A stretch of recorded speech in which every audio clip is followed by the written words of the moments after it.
Her son disappeared without a trace on the frozen lake. No blood, no phone, not even a scream. The police combed the ice but found nothing. A week later, a wild fox began digging the exact same spot, over and over again, as if it knew what no one else did. It was 5:12 p.m. when Micah told his mom he was heading to the lake. He had just finished his math homework, pulled on his hoodie, and grabbed his skates from the mudroom. The lake was less than a 5-minute walk from their house. It was late January in Ottertail County, Minnesota, and the lake had been frozen solid for weeks. Locals said the ice was thick enough to drive on. Still, his mom hesitated. The sun was already low. She reminded him to be back by 6, sharp. He nodded without looking up, earbuds already in. At 6:03 she texted. No reply. At 6:10 she called, straight to voicemail. That wasn't like him. She tried again. Nothing. By 6:25 she was out the door, coat half-zipped, phone shaking in her hand. She walked down the familiar path toward the lake, scanning the tree line, calling his name. The lake was silent, empty. No one skating, no one fishing, just the sound of wind across the surface. Then she saw them, Micah's skates, neatly placed side by side at the edge of the ice. His gloves were folded inside the left one. His tracks led onto the lake and disappeared 10 feet out. No crack, no hole, no sign of struggle, just undisturbed snow over hard ice. She called 911. By 7:15, deputies had arrived. They set up floodlights and began combing the shoreline. A drone was launched but showed nothing unusual. Divers came at dawn, drilling holes and dropping into the freezing black water. They found no jacket, no hat, no phone, no boy. The current wasn't strong enough to pull a body far, and the ice was too solid for a fall to go unnoticed. One officer muttered it didn't add up. His mother didn't sleep. She sat by the lake in a folding chair, wrapped in blankets, staring at the ice.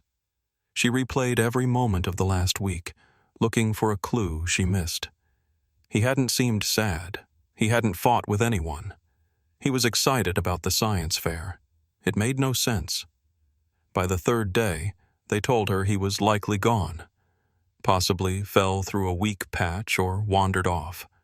They stopped searching by the 5th, but she refused to leave, because something felt wrong. Something about those skates. Something about how neatly they were placed. Almost as if someone else had done it. The official search lasted 5 days. Patrol cars circled the lake while volunteers walked shoulder to shoulder through the woods. Helicopters scanned the tree canopy with thermal cameras. Divers methodically worked the ice, carving holes every 10 feet and dropping into the darkness below. They found nothing. No signs of a struggle, no pieces of torn clothing. No blood, no phone, no wallet. Nothing that belonged to Micah except those skates and gloves at the shore. On day 2, the sheriff gave a press briefing. He said all leads were being followed, that foul play hadn't been ruled out. But behind closed doors, the tone changed. No witnesses had come forward. No one had seen Micah after he left the house. No tire tracks. No footprints other than his own. The ice was clean, undisturbed. His mother asked to see the drone footage. A deputy showed her grainy infrared scans from the first night. They revealed nothing but dark water and cold trees. She asked about cell phone pings. The phone had gone dark at 5:47 p.m., 1 mile radius, near the lake. After that, dead silence. No app activity, no outgoing messages.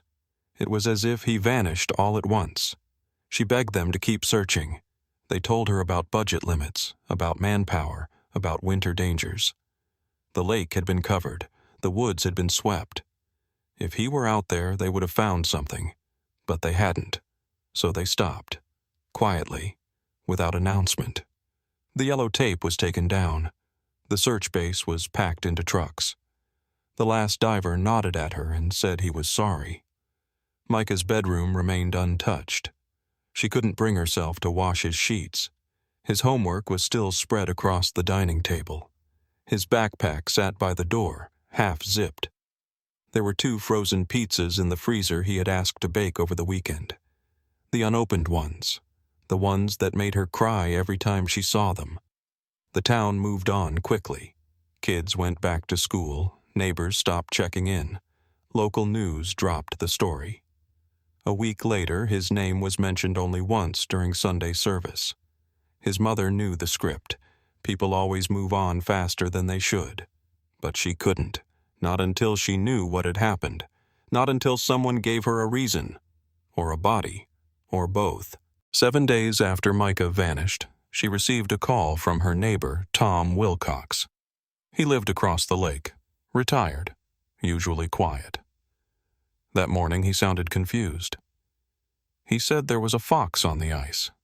Said it had been digging at the same spot near the north edge for over an hour. At first, she didn't understand why he was calling. Then he said it had been doing the same thing the day before. Same exact spot. Same time. He figured maybe it was after a frozen fish. Maybe something was trapped under the surface. She drove over immediately, parked near the Wilcox fence, and walked out onto the lake with her boots crunching over the snow. It was bitter cold. The wind cut through her coat like it wasn't there. But she saw it.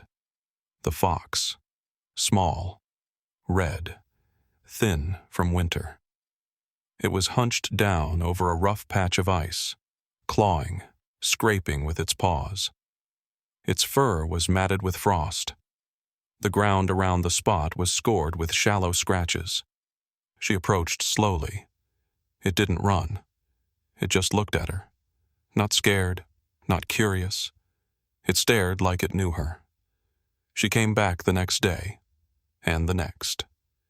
Every morning before sunrise, the fox returned, always to the same patch, always clawing, stopping, then sitting still, watching.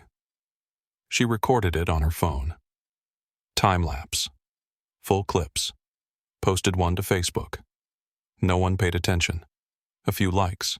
No comments. She emailed the video to the county sheriff's office. No reply. She called the deputy's direct line.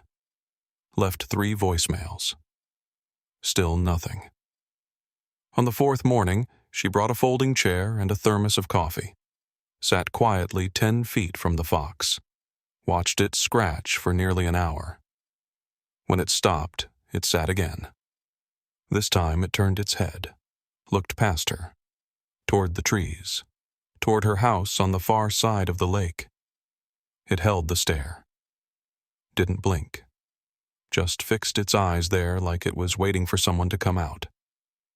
That night she couldn't sleep. She printed maps of the lake, marked the fox's location, compared it to where the skates were found. They were less than 30 feet apart. She circled the spot in red, then stared at it for hours. Something was buried there. She knew it now, and so did the fox. The next morning she drove to town and used the last of her savings to hire a private diver. His name was Craig Bell. He worked recovery jobs for insurance companies and sometimes helped local families off the books. She showed him the footage of the fox, the marked map, the photos. He didn't laugh. He didn't argue. He just said he'd need a generator, a drill, and full thermal gear. She told him to do it today. By noon they were out on the lake. The fox wasn't there, just frozen wind and silence. Craig drilled where she pointed. The ice was nearly 20 inches thick. He carved a wide opening and lowered a waterproof light. Then he dropped into the black water, a safety rope around his waist, oxygen tank, full wetsuit. She sat on the edge of the snowbank and waited. The generator hummed. The wind picked up. He was under for 12 minutes. When he surfaced, he didn't speak. He climbed out of the hole and pulled off his mask. His face was pale, his hands shaking. He told her to sit down. Then he pointed to the video screen attached to his helmet cam. The image was murky but clear enough.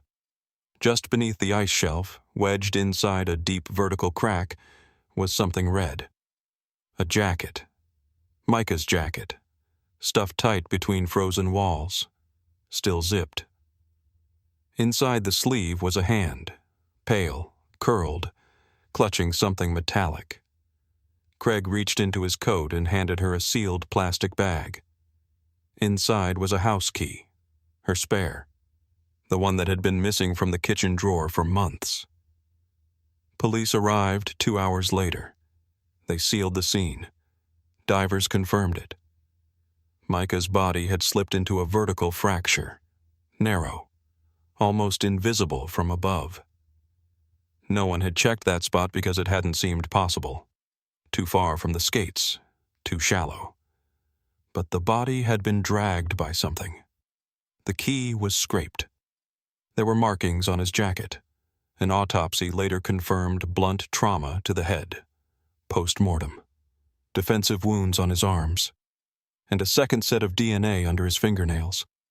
They reopened the case, questioned neighbors again, including one with a prior conviction for assault. But it was the fox that led them there, the fox that wouldn't stop digging, the fox that somehow knew where the truth was buried.